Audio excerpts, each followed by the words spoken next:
बलूचिस्तान में तूफ़ानी बारिशों, सैलाब और मुख्तलिफ वाक़यात में होने वाली अमवात की तादाद 82 हो गई है। बारिशों से मुतासरा इलाकों में डायरिया और हैज़े की वबा भी फैल रही है। 11 अफराद इन वबाओं से जाँ बाग हो चुके हैं। पहले नूरुल आरफीन की रिपोर्ट देख लेते हैं।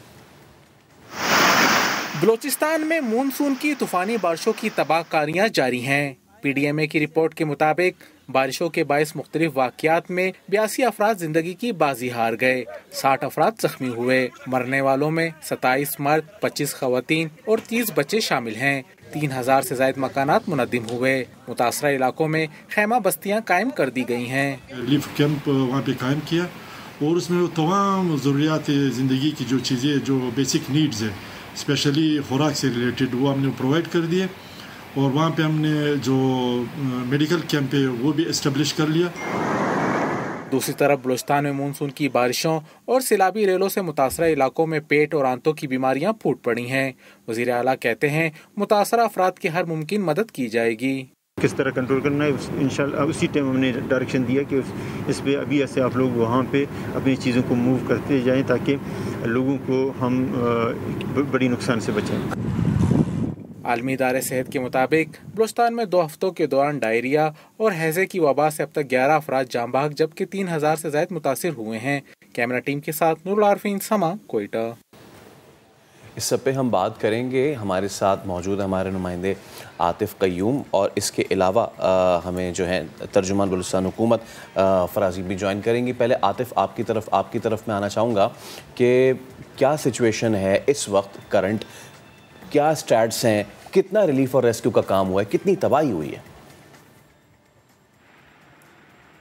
जी बिल्कुल फैसल, बलूचिस्तान में जो मानसून का बारिशों का स्पेल था इस दफ़ा काफ़ी तबाहकुन साबित हुआ है। 13 जून से ये स्पेल शुरू हुआ था प्री मानसून का, और उसके बाद फिर मानसून की बारिशें हुई जो तकरीबन 2 हफ्ते से ज़ायद जारी रही और इसके नतीजे में काफ़ी तबाही हुई है।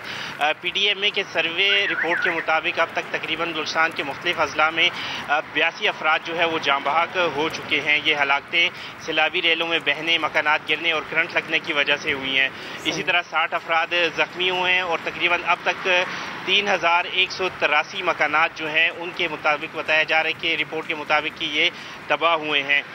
9 पुल जो हैं उनको भी नुकसान पहुंचा है। तकरीबन 4 कौमी शाहराहें जो हैं उनका तकरीबन 50 किलोमीटर से ज़ायद का हिस्सा जो है वो सैलाबी पानी की नज़र हुआ है और राब्ता सड़कें अभी भी जो है वो तबाहाली की सूरत हाल में है, सूरत जो है वो पेश कर रही हैं।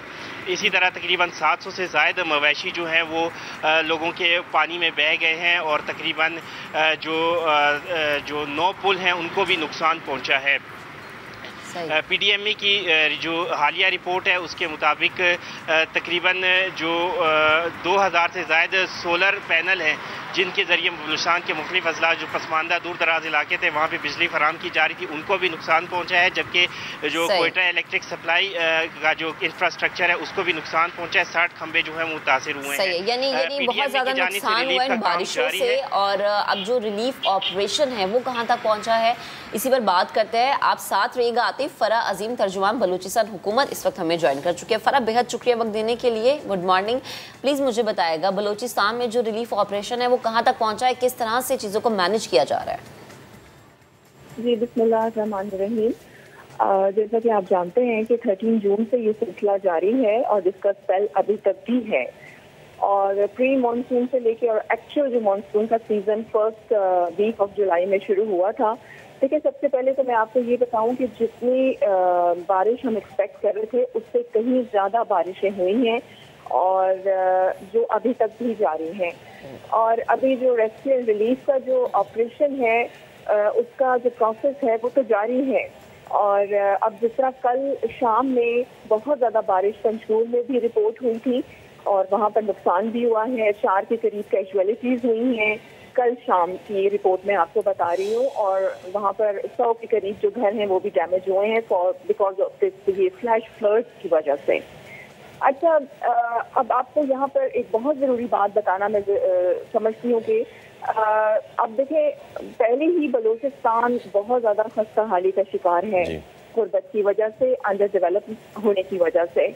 अब जब ये बारिशें हुई हैं, देखिए रेस्क्यू एंड रिलीफ का जो ऑपरेशन है वो तो तमाम स्टेक होल्डर्स कर रहे हैं और जो भी रिक्वायर्ड है food items, non food items, वो लोगों को पहुंचाए जा रहे हैं। लेकिन अब रिहेबिलिटेशन का जो सिलसिला हमारा शुरू होगा उसमें हमें बहुत ज़्यादा दुश्वारियाँ आएंगी, क्योंकि हमारे पास रिसोर्सेज की बहुत ज़्यादा कमी है। जिस हवाले से ऑनरेबल हमारे जो चीफ मिनिस्टर हैं उन्होंने प्राइम मिनिस्टर से भी इस पे मीटिंग्स भी की हैं, बात भी की है, और उनकी तरफ से यकीन दहानी भी हमें कराई गई है कि जितनी सपोर्ट होगी हमें मिलेगी। तो अब हमें यही है, देखें पहले ही हम बहुत ज़्यादा बलूचिस्तान जो है सफ़र कर रहा है अंडर डेवलप होने की वजह से। अगर अब हमने सही तरीके से लोगों को रिहेबिलिटेशन का प्रोसेस कंप्लीट नहीं किया तो ये 20 से 25 साल पीछे चले जाएंगे।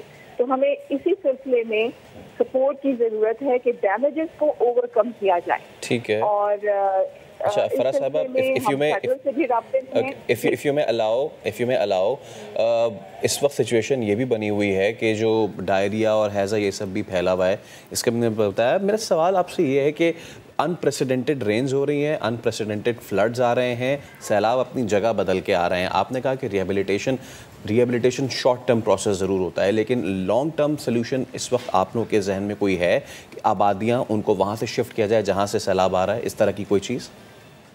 जी बिल्कुल, उनको महफूज मकामात पे शिफ्ट भी किया जा रहा है, और इसके साथ साथ जो SOS विलेजेस हैं, टैंक्स जो हैं वो भी फराहम किए जा रहे हैं जो इफेक्टिव हैं, और साथ साथ उनको सोलर लाइट्स भी फराहम की जा रही हैं। और ये मैं आपको बताऊं, बिल्कुल इसका खदशा था हमें कि जिस तरह जो साफ पीने के पानी के जराए हैं वो उसको जरूर ये फ्लड जो है इफेक्ट करेंगे। तो पहले से ही चीफ मिनिस्टर ने अहकाम जारी कर दिए थे, जो हमारे हेल्थ सेक्रेटरी थे, और वो अपनी पूरी टीम्स लेके विद DG हेल्थ तमाम मकामात पर उन्होंने कुछ सर्वे भी किया है, और वहाँ पर मेडिकल कैंप्स भी कायम किए गए हैं। मैं इसलिए आपको ये बात इस पर ज़्यादा जोर दे रही हूँ कि देखिए रिसोर्सेज की हमारे पास बहुत ज़्यादा कमी है, और बलूचिस्तान पहले ही लॉ एंड ऑर्डर की सिचुएशन को हैंडल करते करते सारा बजट उस तरफ निकल जाता है, तो डेवलपमेंट का जो काम है हमारा ना होने के बराबर रह जाता है। तो इसलिए मैं कह रही हूँ कि इस वजह से जितना नुकसान बलूचिस्तान में इस बार हुआ है इस पे तवज्जो देने की ज़रूरत है, और इसमें हमें सपोर्ट चाहिए होगी, नहीं तो 20 से 25 साल पीछे चले जाएंगे लोग। और देखें ये लॉ एंड ऑर्डर की सिचुएशन भी हमारी इसीलिए है कि हम अंडर डेवलप हैं, गुर्बत का शिकार हैं लोग, और जो एरिया डेवलप नहीं है उनको अगर हम डेवलप करेंगे लोग हेल्दी एक्टिविटीज की तरफ आएंगे। और जिसका आपने कहा कि ये जो मर्ज वहाँ पर फैले हुए हैजे के मर्ज फैला है बिल्कुल, और डायरिया का भी है, उसको भी काबू करने की पूरी कोशिश की जा रही है। हमारे जो हेल्थ सेक्रेटरी हैं उनकी सरबराही में DG हेल्थ जो हैं तमाम टीम्स लेके डॉक्टर्स की जो अफेक्टेड एरियाज हैं वहाँ पर पहुँचे हुए हैं, सर्वे भी हो रहे हैं, और कोशिश की जा रही है कि जो साफ पीने के पानी के जराए हैं उन्हें भी महसूस किया जाए ताकि लोगों को कम से कम नुकसान हो। ठीक है। अच्छा फरा साहिबा, एक और चीज़ हमेशा हम चाहते ये हैं कि हमें इसका ऐसा जवाब मिले कि शायद हमारी आवाम भी इससे इम्प्रेस हो जाए, क्योंकि ये वो बारिशें हैं जिनके बारे में 1 महीना पहले बात होना शुरू हो जाती है कि बारिश होगी, बारिश इतनी शदीद हो सकती है, इतनी शिद्दत हो सकती है। इंतज़ामात उस लिहाज से क्यों नहीं किए जाते हैं? जी बिल्कुल, ये बहुत अच्छी बात आपने की है, बहुत अच्छा क्वेश्चन आपने किया है। इस बार जब हमारी मीटिंग्स वगैरह हुई हैं और ये 2 से 3 बहुत बड़ी वजूहात हमारे सामने आई हैं कि जिस पे पहले से तवज्जो दे दी जाती। देखिए अभी मैं आपको बताऊं, चीफ मिनिस्टर मीर अब्दुल कद्दूस बिजंजो को भी चंद माह हुए अपनी रिस्पॉन्सिबिलिटी संभाले हुए, और मैं समझती हूँ कि जब हमारी हुकूमत ने ये 2 से 3 बहुत अहम मसाइल नोटिस भी कर लिए और उस पर काबू पाने की कोशिश भी की जा रही है और लॉन्ग टर्म प्लानिंग भी की जा रही है। मैंने खुद बल्कि चीफ मिनिस्टर के अहकामात पर कुछ इंटरनेशनल ऑर्गेनाइजेशन से रब्ता भी किया है, एक डेलीगेशन हमारा इस्लामाबाद पहुंचा भी है। हम ये चाहते हैं, देखिए नेचुरल डिजास्टर को हम रोक तो नहीं सकते, हाँ बेटर प्लानिंग करके हम ज्यादा नुकसान से बच सकते हैं। तो अब हम ऐसी पॉलिसी छोड़ के जाएंगे ताकि आने वाले लोगों को आसानी हो सके। फरा साहिबा, थैंक यू मच। हम इस पर आपसे आगे भी बात करते रहेंगे और जो कोशिशें हैं आपकी उनको हम सराहते भी, लेकिन मजीद कोशिशों की भी ज़रूरत है। भी एक ब्रेक लेना, हमारे साथ ही रहिएगा।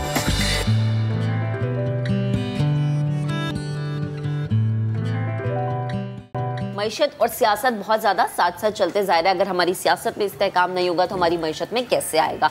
सो मईशत पे बात करना भी बड़ा ज़रूरी है। सो फैसल, हम कह रहे थे ना कि डॉलर ऊंचा जाता जा रहा है, लेकिन डॉलर कहाँ रुकेगा? ये ऊंचाई वापस नीचे होगी या फिर ये मजीद ऊंचा चला जाएगा? इस पर हम बात करेंगे। साहिब वज़ीर ख़जाना डॉक्टर सलमान शाह साहब ने हमें ज्वाइन किया है। डॉक्टर साहब अस्सलाम वालेकुम, बहुत शुक्रिया, आप नए दिन से गुफ्तगू कर रहे हैं। हमने देखा सर कि फिच की जो आउटलुक रिपोर्ट आई उसके बाद तो डॉलर ऊपर, मार्केट नीचे, बहुत नेगेटिव इम्पैक्ट आया पाकिस्तान पे। देखिए, आई थिंक बहुत से रीजंस हैं। ऑब्वियसली पाकिस्तान की इकोनॉमी जो है वो बहुत शदीद प्रेशर में है, और जो हमारे स्ट्रक्चरल प्रॉब्लम्स हैं वो सबके सामने हैं। हमारे बिजली का निज़ाम जो है वो जिस तरीके से पाकिस्तान को बैंकरप्ट कर रहा है वो भी सबके सामने है। इम्पोर्टेड एनर्जी है जो हम अफोर्ड नहीं कर सकते, और उसकी वजह से हमारी इंडस्ट्री जो है उसमें भी कम्पेटिटिवनेस नहीं है, और हमारी एक्सपोर्ट ओरिएंटेशन भी नहीं है जो कि होनी चाहिए। अब जिस तरीके से हालात बन रहे हैं, हमारी इकॉनमी एक्सपोर्ट ओरिएंटेशन के अलावा आगे नहीं बढ़ सकती। सो ये सारी चीज़ें मौजूद हैं, लेकिन इमीडिएट जो ये आप देख रहे हैं पिछले चंद दिनों की जो हालात बने हैं उसमें भी चंद चीज़ें हैं। एक तो ये है कि हुकूमत का इनएक्शन है पिछले 2.5-3 महीनों में, जो जिस तरीके से पॉलिटिकल स्टेबिलिटी की तरफ जाना चाहिए था उस तरफ नहीं हम गए। पाकिस्तान में खासी ज़्यादा इंतशार है।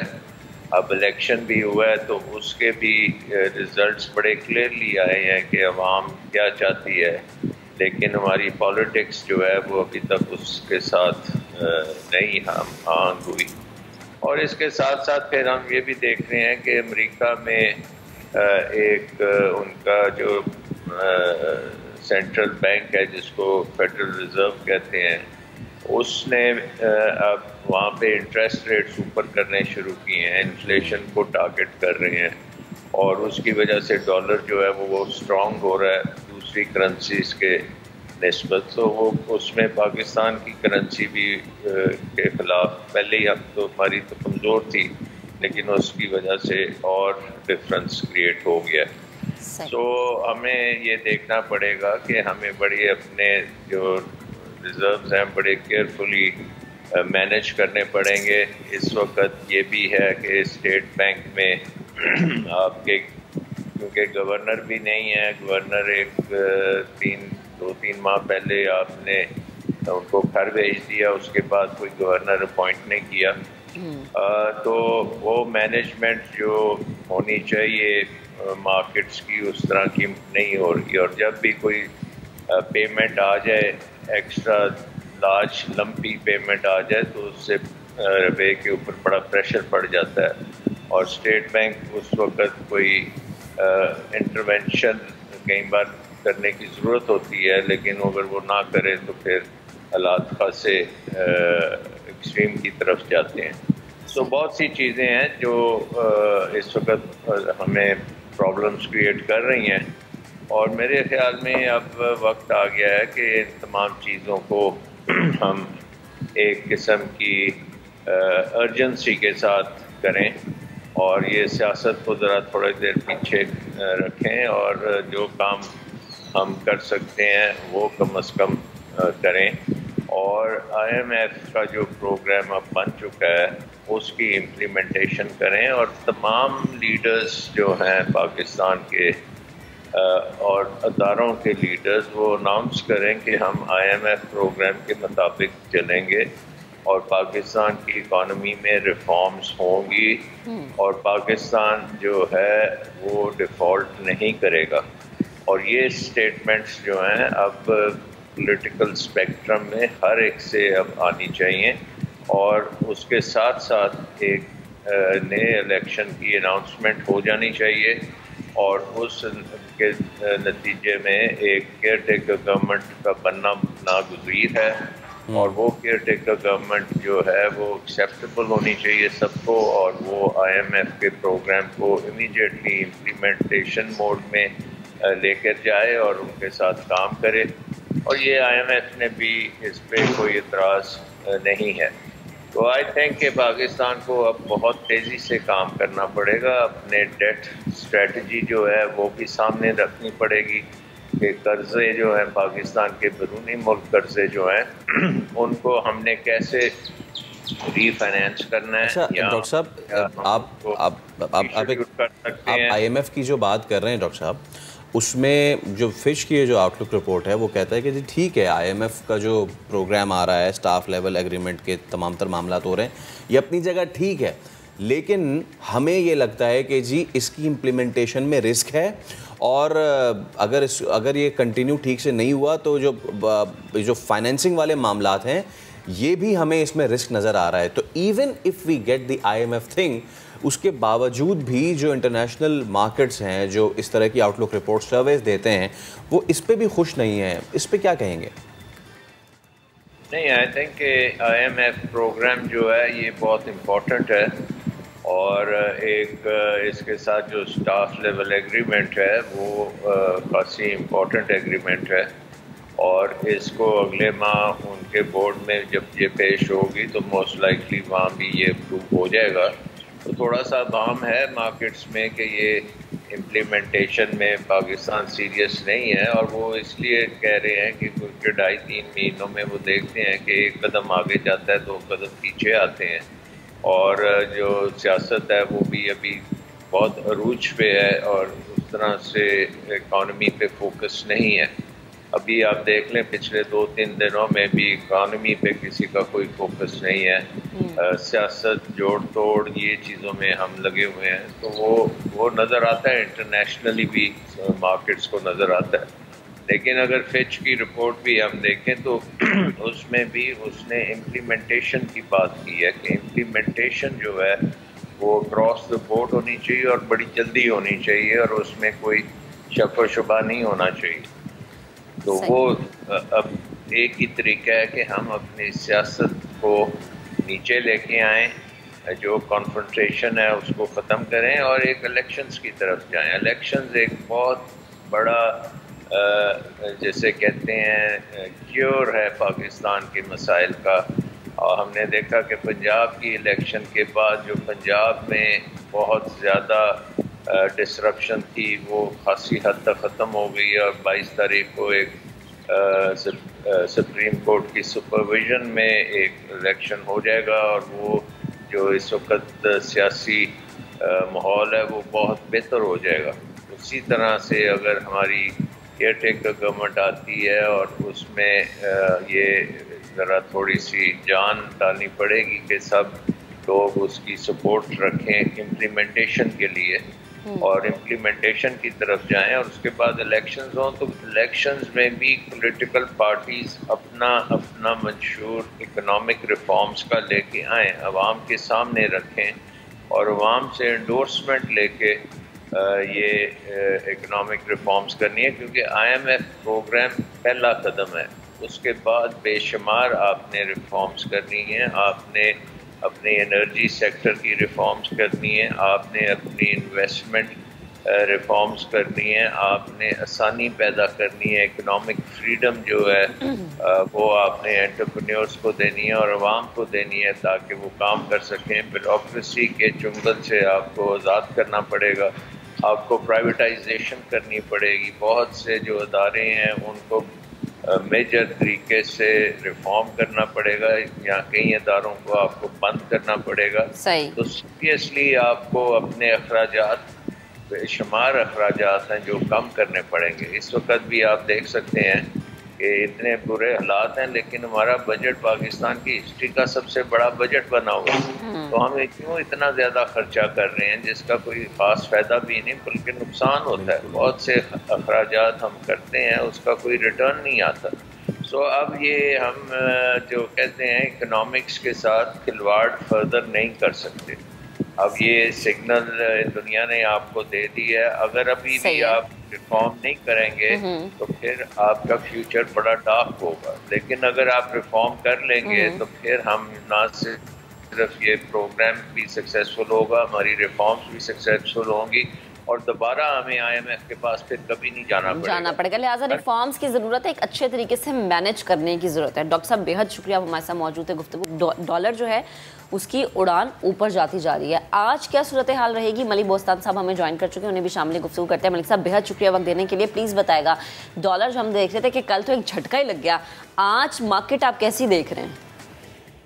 मार्केट अभी ओपन नहीं हुई है, लेकिन कल का जो झटका था ये आफ्टर इफेक्ट में सरकार फेर देंगे, और इसकी बुनियादी वजह वही है आदमी इस्तेकाम है जो सियासी और मैशत भी बेयकीनी का शिकार है।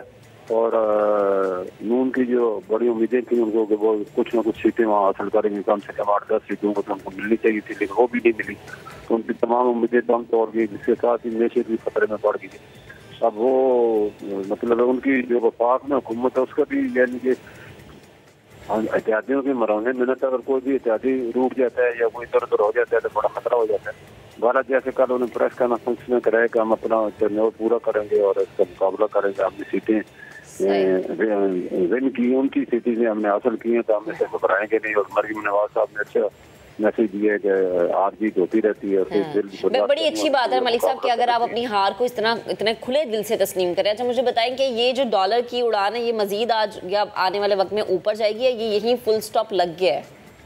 ये देखो जी, इस वक्त जब तक सियासी इस्तेकाम नहीं आएगा तो डॉलर इस तरह की रेट तरह गिरता रहेगा। और हुकूमत को जो सबसे बड़ी वजह बनी है वो कल की जो क्रेडिट रेटिंग पाकिस्तान की कम है, एक वो वजह बनी है, और दूसरा जो है मैं समझता हूँ आलमी रिसेशन है तो उसकी वजह से पूरी दुनिया में कीमतें बढ़ी हैं, और तीसरी पाकिस्तान के नतीजे पे इतना दिन ब दिन बढ़ता जा रहा है कि वो नाकाबिले बर्दाश्त होता जा रहा है। तो हुकूमत को अफगानिस्तान के भी पाकिस्तान की सबसे बड़ा मसला, आप अगर अगस्त में देखें डॉलर का रेट 57 रुपये था, हमारा इम्पोर्ट बिल 4.5 अरब डॉलर था, हमारे 22 अरब डॉलर थे। हमने अफगानिस्तान के साथ हमदर्दी की और उनको कहा कि हमारे भाई भूखे न मरे, उनको ऊपर सेक्शन लगी, पाकिस्तान ने उनको ऑफर दिए कि आप पाकिस्तानी रुपए में हमसे खरीदें। आप हम हर महीने 2 अरब डॉलर की चीज़ें उनके लिए मंगा कर उनको पाकिस्तानी रुपए में दे रहे हैं, जिसकी वजह से हमारे रिजर्व भी आस्ता आस्ता ख़त्म होते जा रहे हैं और हमारा रुपये भी 157 से गिर के जो है वो 225 तक आ गए। तो हुकूमत को इसको रुपये की बजाय बार्टर ट्रेड कर रहे तो ज़्यादा बेहतर है, वरना हम पाकिस्तान के साथ वो भी डूबे हमें भी साथ डुबो देंगे और पाकिस्तान में से और पाक से रुपये को निकल जाएंगे। तो मैंने मिस्टर सुहेल साहब से भी बात की, आला कौन से भी बात की, जिससे हमें वहाँ से जो है रुपये में ट्रेडिंग नहीं करनी चाहिए, हमें उनके साथ बार्टर ट्रेड कर माल के बदले माल देंगे, तभी पाकिस्तान और दोनों बचेंगे, वरना दोनों डूबेंगे। ठीक है, बहुत शुक्रिया। मलिक बोस्तान साहब हमारे साथ मौजूद थे। और डॉलर जिस तरीके से वो उड़ता चला जा रहा है, सोचना होगा कि हमें अपनी तमाम तर चीज़ें बालाए ताक रख के मईशत पर बहुत फोकस करना पड़ेगा। आगे बढ़ते हैं। कराची में शौहर की खुदकुशी का ड्रामा करने वाली खातून के खिलाफ शारा फैसल थाने में मुकदमा दर्ज कर लिया गया है। मकतूल के अहले खाना ने तफ्तीश पर अदम इत्मीनान का इजहार करते हुए तफ्तीशी ऑफिसर तब्दील करने का मुतालबा कर दिया है। अहमद रहमान खान रिपोर्ट करेंगे। 35 साला नवीद ने 3 साल कबल 49 साला शगुफ्ता से पसंद की शादी की। टेलर का काम करने वाले नवीद और गुलशन इकबाल में बुटीक चलाने वाली शगुफ्ता की ये शादी कम अरसे ही चल सकी। दुकान और फ्लैट खातून के नाम करने और पैसों को लेकर दोनों में तकरार मामूल बन गई थी। नवीद के वालिद अब्दुल मजीद के मुताबिक नवीद इससे रिश्ता खत्म करना चाहता था। इसका कोई आपस में बीवी के साथ थोड़ा मसला चल रहा था, तो मुझे बताया कि भाई मैं इनसे अलग होना चाहता हूँ। तो ये सब लेके अपने पास रख रही है। अभी भी 5 लाख की कमेटी निकली है, ये भी इसके पास है, मुझे कुछ भी नहीं दे रही। तो बताया कि मैंने उसको कहा है, तो वो कहती है ये काम ख़त्म हो जाए फिर अलग होना बाद में।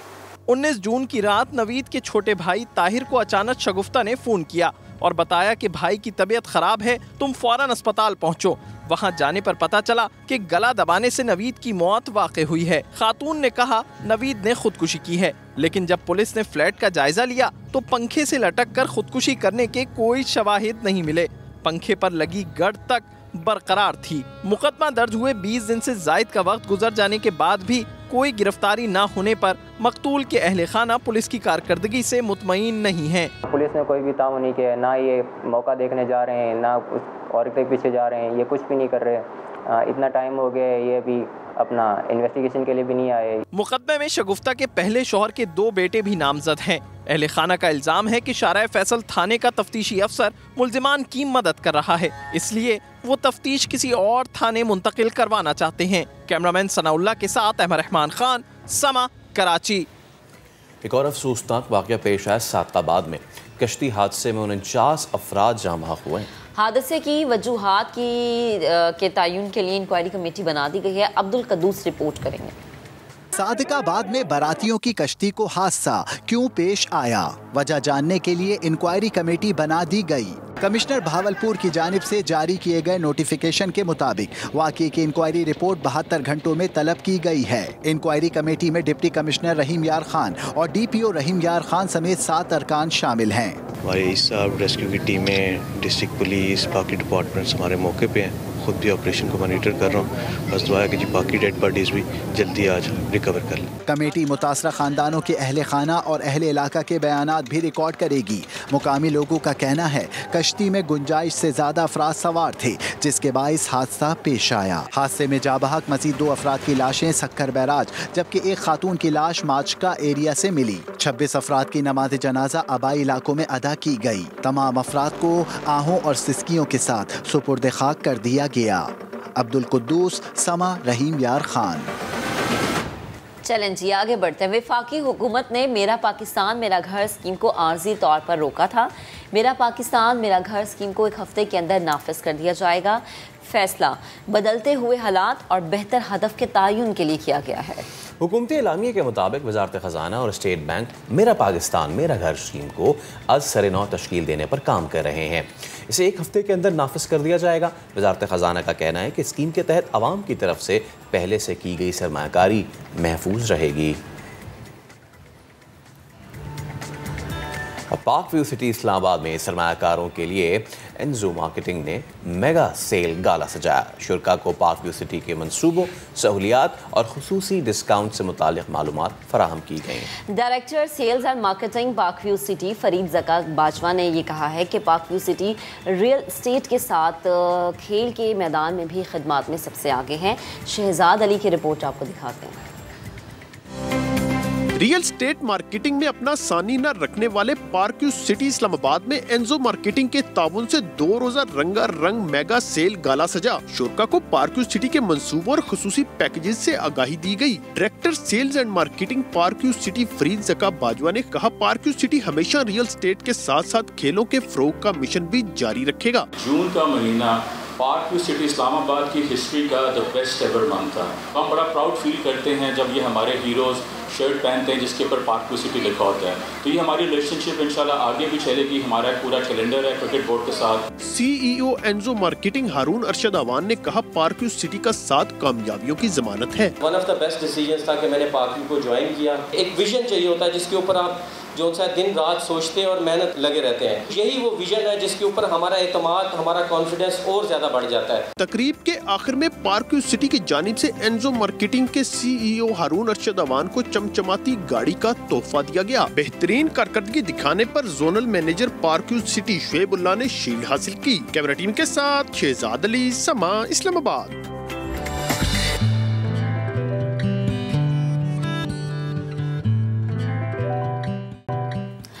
Welcome back. हम आपको बताएं कि पाकिस्तान स्टॉक एक्सचेंज के हवाले से भी हम बात करेंगे। मंदी के बायस 2 साल की कम तरीन सतह के हवाले से जो अब आगे चीज़ें हैं उस हवाले से बात करेंगे। लेकिन सबसे पहले हम बात कर रहे थे सियासत के हवाले से। सियासत का जो मौसम है इंतहाई गर्म है। इसी पर बात करने के लिए हमें ज्वाइन कर लिए लतीफ़ खोसा साहब ने। जी हाँ, पाकिस्तान पीपल्स पार्टी पंजाब के एक बहुत ही सरकर्दा रुकन रहे हैं। आप गवर्नर पंजाब साबिक रहे हैं। लतीफ़ साहब अस्सलाम वालेकुम, बहुत शुक्रिया नैदन से गुफ्तगू करने के लिए। बताइएगा आज पंजाब में क्या सूरत हाल देख रहे हैं आप?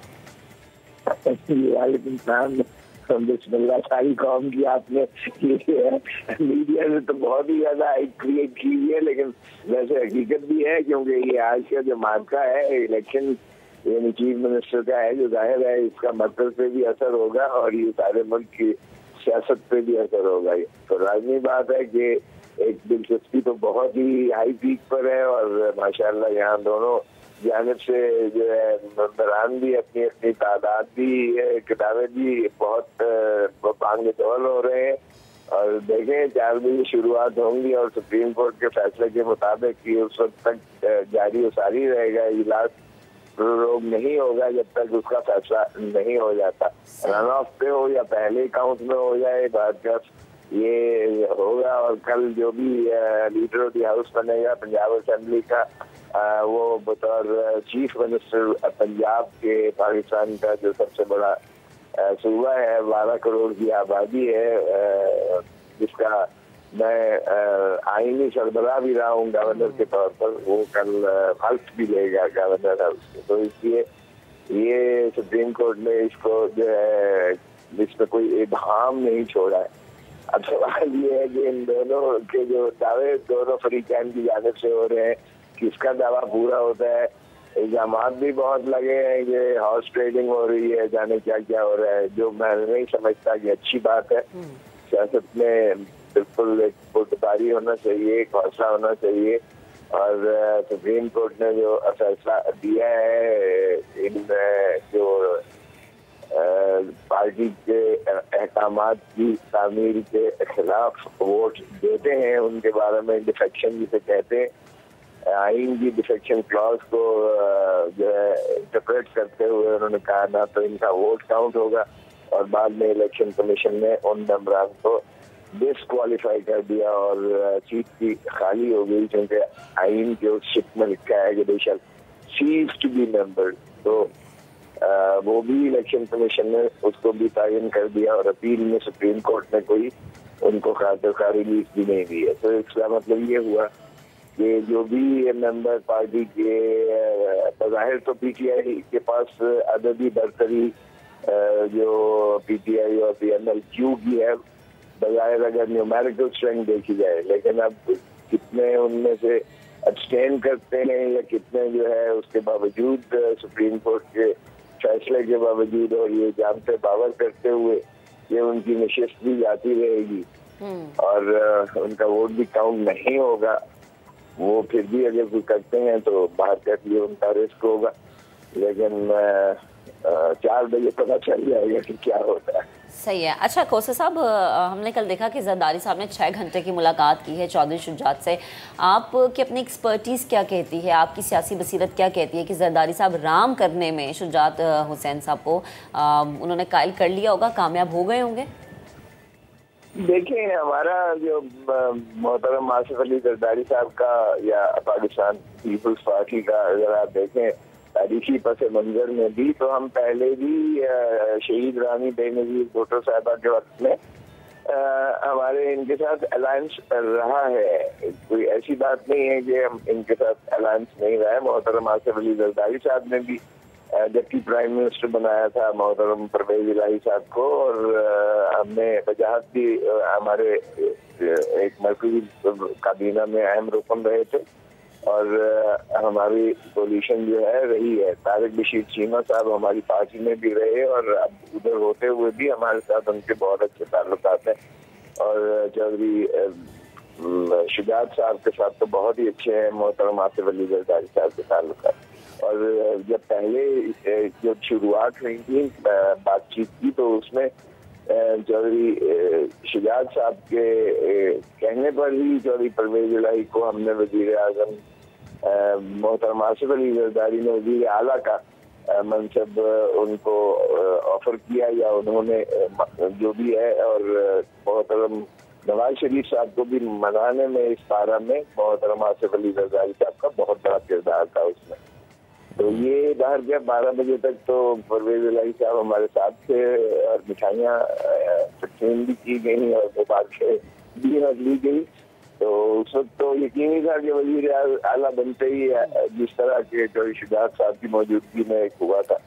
तो वही बातें जाहिर है कि पुरानी याद दिलानी भी मकसूद होती हैं, और जब एक मायदा हो गया उस पर जो है आपने एक दूसरे को मुबारकबादें भी दे दी, तो फिर अगले दिन कुछ तब्दीली आई और मोहतरम परवेज इलाही साहब उस जानिब से जो है उम्मीदवार बन गए। तो वो याद दिलाना तो बनता है। और फिर ये नहीं है कि ये PTI के मेंबर हैं, ये एक एलाइज है। एलाइज को जाके कहना, और आप देखिएगा कि एलाइज जितने भी हैं, चाहे वो MQM है, वो भी मोहतरम आसिफ अली जरदारी साहब ही की वजह से जो है इस तरफ आए। बिल्कुल खोसा साहब, लेकिन एक सवाल यहाँ पे ये उठ रहा था कि फिर दरमियान में हुआ क्या कि एकदम से चौधरी शुजात हुसैन साहब पीछे हट गए और उन्होंने कहा कि मैं सपोर्ट परवेज इलाही को करूँगा वजारत आला के लिए। तो यही याद दिलाना मकसूद था। देखिए बात एक फितरी है, हमारा ईद का मौका आया, जाहिर है कि फैमिली इकट्ठी हुई गुजरात में और फिर खून के रिश्ते होते हैं, वो एक दूसरे को उन्होंने अगलबन यही मुनासिब समझा चौधरी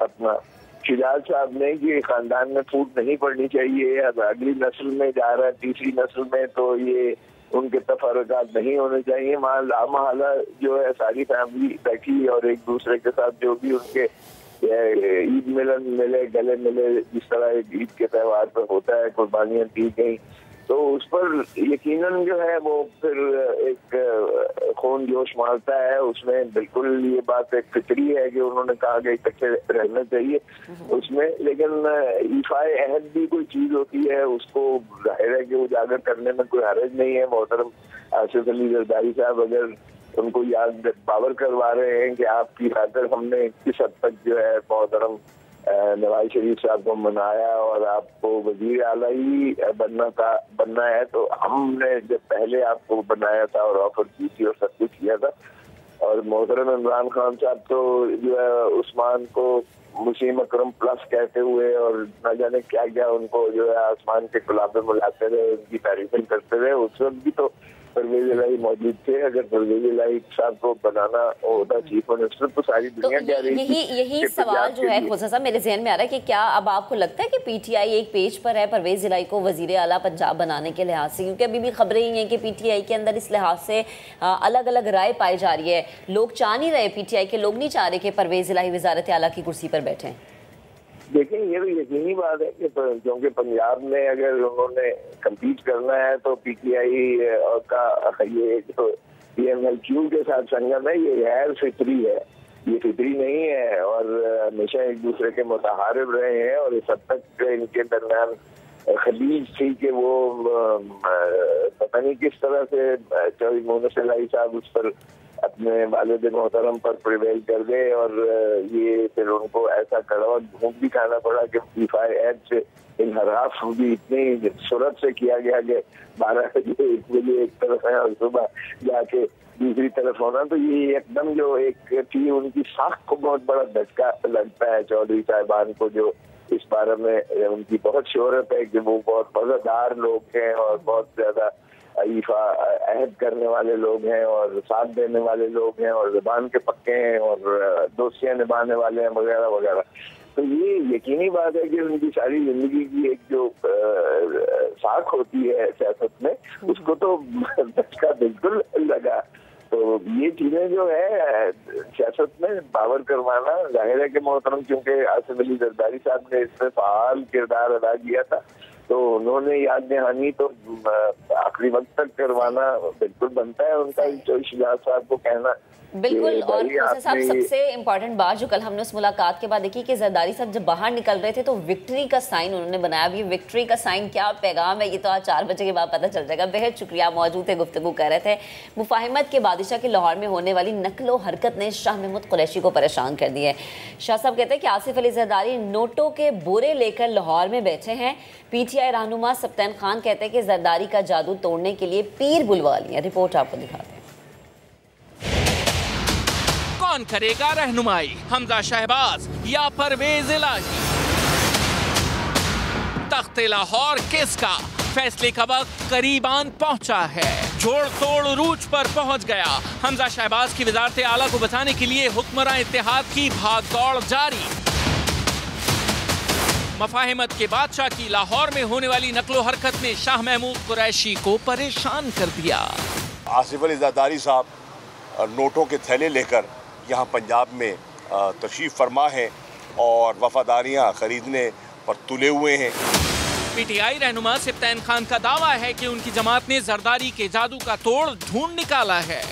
सर जरदारी साहब का जो जादू है दोबारा चलेगा या इस दफा? उनके जादू के तोड़ के लिए हमने पीर बुलवा लिया। खिलाड़ियों का दावा अपनी जगह, लेकिन जियाले तो बला के मुतमईन दिखाई देते हैं। कल इंशाल्लाह पाकिस्तान पीपल्स पार्टी और उसकी इत्तेहादी जमातों की फतह का दिन होगा। पहले भी इमरान खान को कौमी असम्बली से निकाला, कल भी इंशाल्लाह हम जमहूरी तरीके से जो है हमजा शहबाज साहब को इंशाल्लाह पंजाब में कंटिन्यू करवाएंगे। किस जमात को क्या मिलेगा और क्या खोने को है, फैसला होने को है। तो हमजा शहबाज की हिमायत के लिए मुफाहमत के बादशाह मुतहर्रिक दिखाई दिए। आसिफ जरदारी ने लाहौर में काफ लीग के सरबराह चौधरी शुजात से 6 घंटे तवील मुलाकात की। आसिफ अली जरदारी की वजारत आला के उम्मीदवार चौधरी परवेज इलाही से भी मुलाकात हुई है। मुलाकात के दौरान आसिफ अली जरदारी ने नवाज शरीफ से टेलीफोनिक राबता भी किया। बड़ी मुलाकात की कहानी इस रिपोर्ट में आपको दिखाते हैं। हमजा शहबाज को वजीर आला पंजाब बनाने का मिशन। मफाहमत के बादशाह की बड़े इलेक्शन से पहले चौधरी शुजात के घर पर बड़ी बैठक। आसिफ जरदारी की एक ही रोज में सरबराह काफ लीग से 2 मुलाकातें। हमजा शहबाज की हिमायत की दरख्वास्त कर दी। आसिफ जरदारी ने चौधरी शुजात से मुलाकात में कहा, पीटीआई का साथ ना दें, हमारे साथ चलें, मुस्तकबिल में फायदा होगा। चौधरी साहब चंद महीने छोड़ें, बरसों को देखें। जाली लीडर ने इमरान खान की सियासत को चंद माह की मेहमान करार दिया। कहा, आपसे जब वादे किए उनसे ज्यादा ही निभाया है। मैं यारों का यार हूँ और इस वक्त सबसे यारी है। 1.5 घंटे की मुलाकात के बाद आसिफ जरदारी रवाना हुए तो वजारत आला के उम्मीदवार चौधरी परवेज इलाही और उनके बेटे मोनिस इलाही की हुई एंट्री। काफ लीग के बड़ों की मशावरत जारी थी कि 45 मिनट बाद आसिफ जरदारी दोबारा चौधरी शुजात के दर पर पहुंच गए। इस बार बैठक का प्लान तवील था, जब भी आसिफ जरदारी अपना परहेजी खाना साथ लाए। आसिफ जरदारी से मुलाकात के बाद परवेज इलाही और मोनिस इलाही अलग अलग गाड़ियों में घर से रवाना हुए। आसिफ जरदारी ने नून लीग के कायद नवाज शरीफ को भी फोन किया। वजीर आला पंजाब के इंतखाब समेत सियासी सूरत हाल पर गुफ्तगू की। तकरीबन 6 घंटे तवील मुलाकात के बाद आसिफ जरदारी विक्ट्री का निशान बनाते हुए चौधरी शुजात हुसैन के घर से रवाना हुए। आगे बढ़ते हैं जनाब। पाकिस्तान स्टॉक एक्सचेंज मंदी के बाद 2 साल की कम तरीन सतह पर आ गई है। इंटरबैंक में डॉलर $1.89 महंगा होकर 226 रुपये 81 पैसे पर बंद हुआ है। तो मार्केट जो है वो 40,000 पॉइंट्स की हद भी बरकरार ना रख सकी। 100 इंडेक्स 628 पॉइंट्स कमी से 39,832 पर बंद हुआ। माहिर मईशत खुरम शहजाद साहब हमारे साथ मौजूद है। खुरम अस्सलाम वालेकुम, बहुत शुक्रिया नए दिन से गुफ्तगू करने के लिए। दिन ब दिन सियासी गैर यकीनी सूरत हाल, मईशत का जो है अबतर हाल होता जा रहा है सर। जी बिल्कुल। देखें, बात यह है कि एक तो कुछ ग्लोबल इम्पैक्ट होता है, कुछ हम अपने घर को और ज़्यादा जो है वो अनसर्टेनिटी का शिकार कर लेते हैं। तो ये दोनों चीज़ें मिला के जो है हमारे जो फाइनेंशियल्स हैं, हमारी जो मईशत है, वो वैसे भी जो है कई सालों से ठीक नहीं है और खासकर पिछले कुछ सालों से तो काफ़ी ज़्यादा इसमें जो है प्रॉब्लम्स हुए हैं और ख़ासकर एक्सटर्नल प्रॉब्लम है। यानी कि हम जो तजारती खसारा है हमारा, ये हमेशा ऐसा हुआ है कि तकरीबन पिछले अगर आप 15 साल की जो है वो एक ट्रेंड देख लें, 5 साल के बाद तजारती खसारा इतना बढ़ जाता है हमारा ग्रोथ के साथ कि हमें IMF के पास जाना पड़ता है। और इस मरतबा तो ये हुआ है कि 3 साल में ही हमें IMF के पास दोबारा जाना पड़ा है। और इशू ये हुआ है कि IMF के साथ जाते जाते पिछली गवर्नमेंट ने भी जो है वो उस मायदे की पासदारी नहीं की, फिर इस गवर्नमेंट ने आके उसको और डिले कर दिया। यानी कि डिसीजन जो है वो टाइमली नहीं लिए और पॉलिटिकल डिसीजन जो है ना यहाँ बड़े प्रॉब्लमेटिक हैं कि पॉलिटिकली हम जो है वो अपना नैरेटिव ठीक करने के लिए, नैरेटिव रखने के लिए पॉलिटिक्स को जो है वो ऊपर कर लेते हैं मईशत से। तो फिर यही हाल होना है। तो अभी ये है कि इंटरनेशनल मार्केट में डॉलर बहुत ज़्यादा मजबूत हो रहा है और हमारे पास डॉलर इतनी बहुतायत में नहीं है और ना आ रहा है। इस वजह से हमारे पास भी डॉलर की कमी की वजह से डॉलर की वैल्यू में इजाफा होता जा रहा है। इसका हल ये है कि IMF प्रोग्राम में अब हम जो है वो जा रहे हैं और हमारा स्टाफ लेवल एग्रीमेंट जो है वो हो चुका है। But at the same time जो फ्रेंडली कंट्रीज हैं इनसे जल्द से जल्द हम अपना जो है वो कुछ डील करें। जो वो कह रहे हैं फाइनेंस मिनिस्टर साहब के जी हमारी सऊदी अरेबिया, UAE, कतर के साथ अच्छी जो है वो बात हुई है, तो उसको मटेरियलाइज जल्दी करें ताकि हमारे पास 3-4 बिलियन डॉलर्स आएँ और हमारी मार्केट स्टेबलाइज हो और एक कॉन्फिडेंस जो है हम इन्वेस्टर को दें। सही है, ठीक है, बेहद शुक्रिया खुरम, आप हमारे साथ मौजूद थे, गुफ्तगू कर रहे थे। सो बड़ा ज़रूरी है कि आपकी जो मईशत है जब तक सही नहीं होगी या सियासत जब तक सही नहीं होगी तब तक मईशत में भी इस्तेहकाम नहीं आएगा। अभी एक ब्रेक लेते हैं, हम ब्रेक के बाद हाजिर होंगे, बहुत सारी बातें करेंगे साथ में।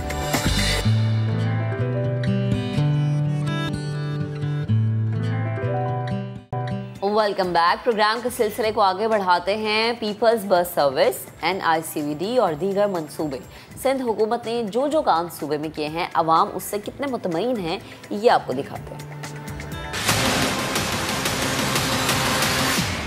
ये ये बहुत अच्छा स्टेप है सिंध गवर्नमेंट का। तो मैं समझता हूँ कि ये सर्विस जो है वो तमाम रूट्स के ऊपर अवेलेबल होनी चाहिए और हम तमाम के तमाम लोगों को अप्रिशिएट करना चाहिए सिंध गवर्नमेंट के इस इक़दाम को। अभी और गाड़ी जो इन लोगों को यहाँ से चलानी चाहिए कालाबोग से, वहाँ से भी कुछ लोग दूर के इलाके वाले उनको यहाँ पैदल दूसरी गाड़ी करके आना पड़ता है। अच्छी बस चलाई इन लोगों ने, सुकून है, मतलब सहूलत है, आराम से मतलब खड़े भी हो जाओ तो मसला नहीं होता इसमें। गवर्नमेंट को चाहिए कम से कम 65 या 70 ईयर्स के जो लोग हैं उनको किराए से एग्जेम्प्टेड कर दें। देखा जाए R1 की सर्विस सिंध गवर्नमेंट की तरफ से एक बहुत अच्छा कदम है। इनके रूट्स को मज़ीद बेहतर करने की ज़रूरत है। लेडीज़ के लिए भी बहुत अच्छी सहूलत है और ये जो बच्चे स्टूडेंट हैं इनके लिए भी।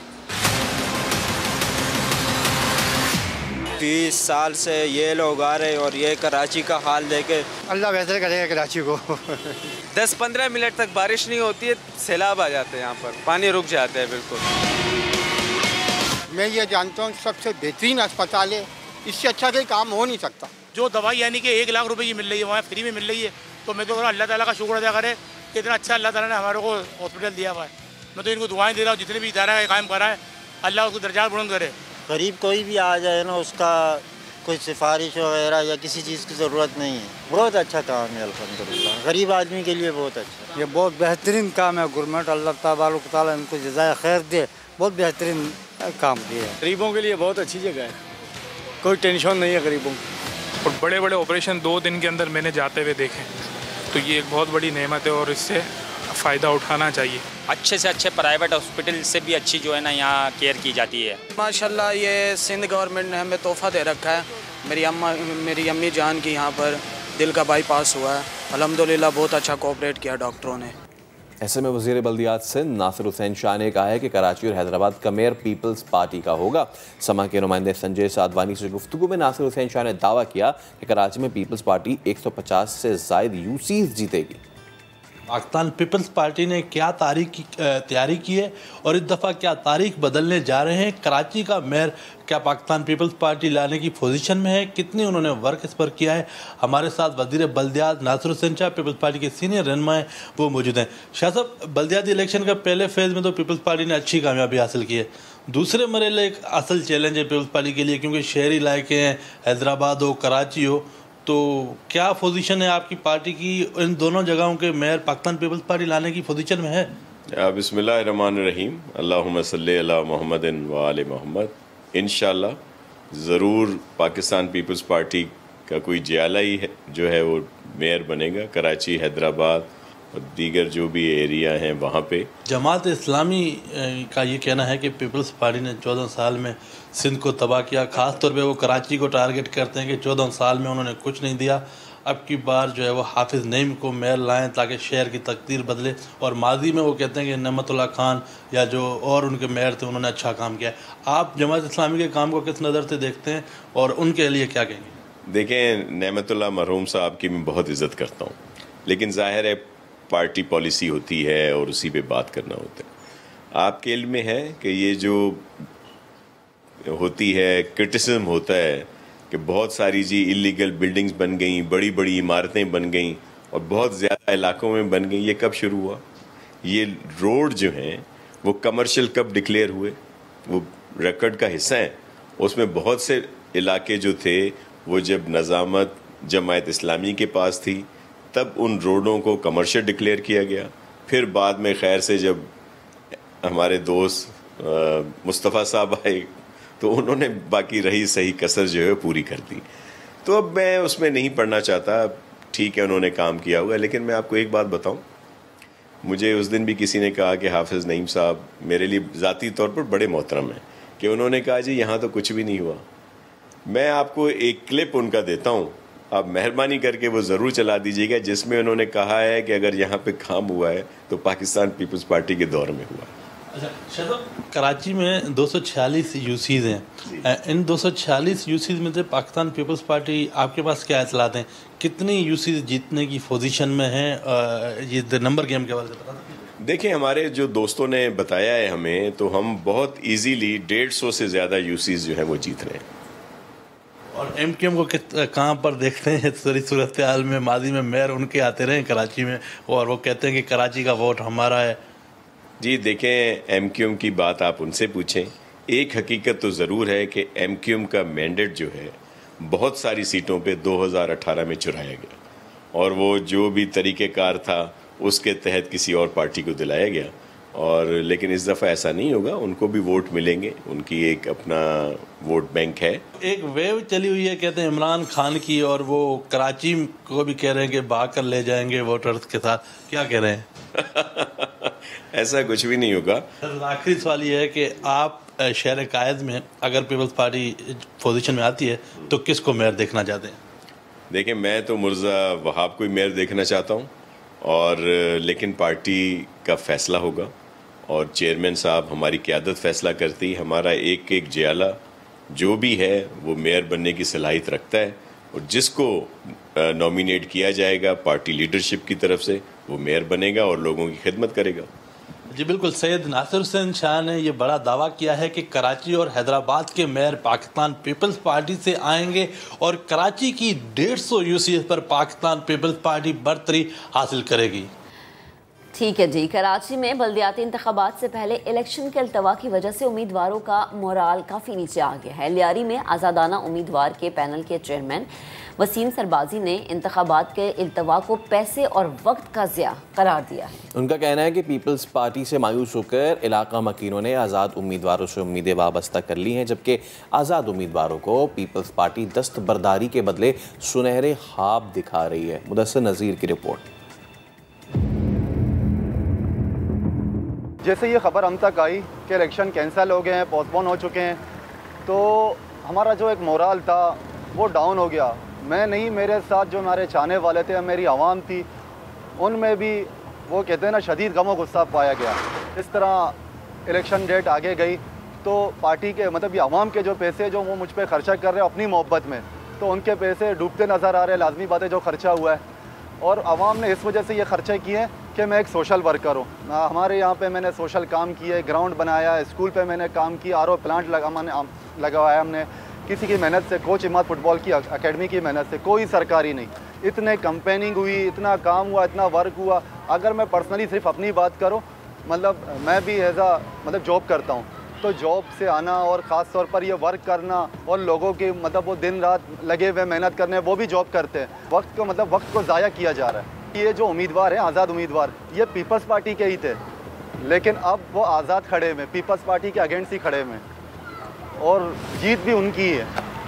उसकी वजह यह है कि आवाम ने कहा कि पीपल्स पार्टी से हम आपको सपोर्ट नहीं करेंगे, क्योंकि पीपल्स पार्टी का जिस तरह वर्क है आजकल लियारी में, तो उसकी वजह से लोगों ने लोग मायूस हो चुके हैं। वज़ीर आला की तरफ से एक टीम आई, सेनेटर यूसुफ बलोच और नबील गबूल की सूरत में हमारे पास वो आए। उन्होंने कहा कि आप विड्रॉ करो पार्टी के सामने।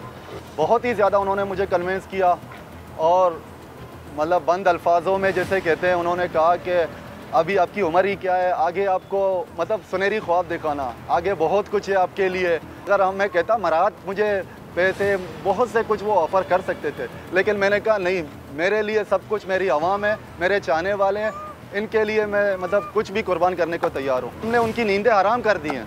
ये कंडीशन है। मेरे ख्याल से इलेक्शन नहीं होंगे, क्योंकि इलेक्शन बढ़ाना, 28 अगस्त तक लेके जाना, ये आगे जाके आगे डेट बढ़ाएंगे और उसके बाद इलेक्शन नहीं करवाएंगे ये। चलिए अब एक और मामला। बारिशों के बाद सिंध में डेंगू सर उठा रहा है। रवा माह के दौरान कराची में डेंगू के 139 केसेस सामने आ चुके हैं। बिल्कुल। हैदराबाद डिवीजन में 23 और मीरपुर डिवीजन में 4 केसेस रिपोर्ट हुए हैं। माहिरीन का ये कहना है कि जरासीम का छिड़काव मुहिम शुरू ना हुई तो डेंगू वायरस वबा की शक्ल इख्तियार कर सकता है। इसी पर बात करने के लिए हमें ज्वाइन करें डॉक्टर फैसल महमूद। डॉक्टर साहब, बेहद शुक्रिया वक्त देने के लिए। Good morning.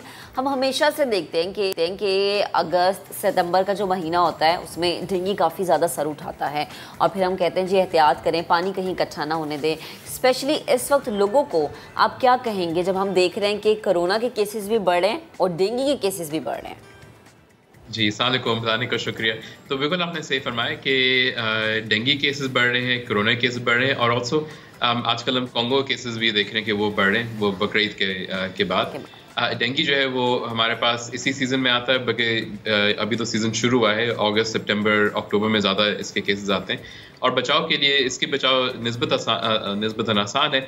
एसेंशली आपको मच्छर से बचना है इसके अंदर। अब ये मच्छर घर के अंदर होते हैं, ये बाहर नहीं होते, ये घरेलू मच्छर है। और जिसका मतलब है कि ये अच्छा टाइम है कि अपने घर में जितनी भी जालियाँ हैं खिड़की के बाहर जो है वो ज़रा चेक कर लें, उसमें कोई अगर सुराख है, छेद है तो ज़रा उसको बनवा लें। इसके साथ साथ जो पर्दे या सोफ़े या उसके नीचे स्प्रे ज़रूर कर लें ताकि जो भी मच्छर अंदर हैं वो ख़त्म हो जाए। जैसे आखिरी चीज़ आपने बताई है कि पानी खड़ा हुआ है तो उसको खड़े ना होने दें, ख़ासतौर पे गमलों के अंदर या टायरों के अंदर, क्योंकि ये वाला मच्छर साफ़ पानी पसंद करता है, गंदा पानी इतना पसंद नहीं करता। राइट। अच्छा डॉक्टर साहब, जब किसी को खुदा न खास्ता हो जाता है डेंगू, तो वो rather than going for the conventional medicine टोटके करते हैं कि पपीता ये कर लें, लेमन और एप्पल का जूस आप तो डॉक्टर साहब ये कितना कारगर है या फिर ये कितना नुकसानदेह है? तो ये बहुत अच्छा सवाल है। इसके अंदर डिपेंड करता है। जो अगर लेमन और एप्पल जूस लोग अक्सर लेते हैं तो उसको लेने में बिल्कुल कोई हर्ज नहीं है, शायद वो फ़ायदेमंद ही हो। बिकॉज हम ये कहते हैं कि जब डेंगू हो तो अपना पानी का इंटेक या फ्लूइड्स का इंटेक बढ़ा लें, चाहे वो पानी हो, चाहे वो जूस हो, चाहे वो ORS हो, ताकि आपके जिसके अंदर पानी का मिकदार अच्छा रहे। क्योंकि डेंगू में सबसे बड़ा मसला पानी की कमी होता है, प्लेटलेट की कमी इतना बड़ा मसला नहीं होता। पपीते का पानी का प्रॉब्लम ये है कि वो बहुत कड़वा होता है और कुछ लोगों को बहुत उससे मतली होती है, गैस्ट्राइटिस होता है, डायरिया होता है, उससे लोगों को मैदे में तकलीफ होती है। और हमने ऐसे लोग देखे हैं जो कि ये डेंगू तो इतना बुरा नहीं था, मगर क्योंकि उन्होंने इतना ज़्यादा लिया है कि उनको इतना डायरिया हुआ कि उनको दाखिल होने की ज़रूरत पड़ी उसके बाद। तो बेहतर है कि उसको अवॉइड करें, ख़ासतौर पर अगर उसको लेने से आपको लगता है कि आपके मैदे में मसला हो रहा है। मगर उसके अलावा और कोई जूस या कोई भी पानी, मशरूब वगैरह ये जितना भी लें बेहतर है आपके लिए। अच्छा डॉक्टर साहब, हम सबको पता है कि कितना बुरे तरीके से डेंगू हमें हिट करता है, लेकिन मैं चाहूँगी फिर भी हमारी आवाम की आसानी के लिए आप बताएं कि इसके सिम्टम्स क्या हैं, क्योंकि अभी भी ऐसा होता है कि अगर आपको बॉडी पेन है या आपको फीवर है तो कहते हैं नहीं ये डेंगू नहीं, मलेरिया है। अच्छा, ये मलेरिया भी नहीं है, मौसम ऐसा चल रहा है ना, बारिश हो रही है, नहीं हो रही, तो ये इस वजह से भी ये सर्दी गर्मी हो जाती है, तो प्लीज़ बताइएगा। तो बिल्कुल, और ये कशमकश यानी कि क्या ये डेंगू है, क्या ये कोविड है, क्या ये मलेरिया है, टाइफॉइड, इन सब के अंदर फ़र्क करना काफ़ी मुश्किल है, क्योंकि सभी के अंदर बुखार होता है, जिस्म में दर्द होता है। एंड डेंगू में जो मसले मसाले होते हैं जिसके अंदर प्लेटलेट कम होना या पानी कमी होना, वो उस वक्त होता है जब बुखार टूटता है, जो तकरीबन 5 दिन बाद टूटता है। तो अगर आपको तेज़ बुखार है, जिस्म में दर्द है, तो ऑब्वियसली बेहतर है कि आप डॉक्टर को दिखा के चेक ज़रूर करा लें। हम लोग जो होते हैं from a medicine stand point ये देखते हैं कि आजकल सीज़न किसका चल रहा है। अगर कोविड के केसेस कम है तो हमारा ध्यान डेंगू की तरफ ज़्यादा जाता है, खासतौर पर डेंगू का सीज़न है। तो ये रियली देखना पड़ता है कि आजकल मौसम में क्या है, क्या चीज़ फैली हुई है, और उस हिसाब से टेस्ट करते हैं। खुद डायग्नोस करना बहुत मुश्किल है, डॉक्टरों को भी मुश्किल होती है, बाकी को तो और भी मुश्किल है। और डॉक्टर साहब, कौन सी एज ग्रुप ज़्यादा वल्नरेबल होती है, छोटे बच्चे के बूढ़े अफराद? तो डेंगू लगने के लिए तो सभी को लग सकता है, क्योंकि मच्छर यूजुअली उम्र नहीं चेक करता, वो सभी को काट रहा होता है। मगर ये ज़रूर है कि जिनकी उम्र ज़्यादा है, ख़ासतौर पे जिनको दूसरे मेडिकल मसले हैं, जैसे कि जिनको दिल की बीमारी या बुरी डायबिटीज़ है, या छोटे बच्चे, उनके अंदर डेंगू ज़्यादा शिद्दत ज़रूर इख्तियार करता है, तो उनके अंदर सिवियरिटी ज़्यादा होती है। अच्छा डॉक्टर साहब, हम सुनते भी आए हैं कि डेंगू के बाद इसके आफ्टर शॉक्स जो हैं वो बहुत ज़्यादा ख़तरनाक होते हैं, आपकी बॉडी पे कहीं ना कहीं असर छोड़ जाते हैं, या तो आपके टांगों में दर्द रहता है, बैकबोन में पेन होती है, आपको हेयर फॉल हो जाता है, कुछ ना कुछ होता ज़रूर है आपके साथ। तो मुझे ये बताइएगा कि अब तो काफ़ी हमने तरक्की भी कर ली है ना, तो क्या अभी ऐसी कोई दवाई आ गई है कि आपको खुदा न खास्ता अगर डेंगू हो गया और आप उस दौरान ये मेडिसिन खा रहे हैं और आप मुकम्मल रिकवर हो रहे हैं, आफ्टर शॉक्स का बाद में कोई ख़तरा नहीं है?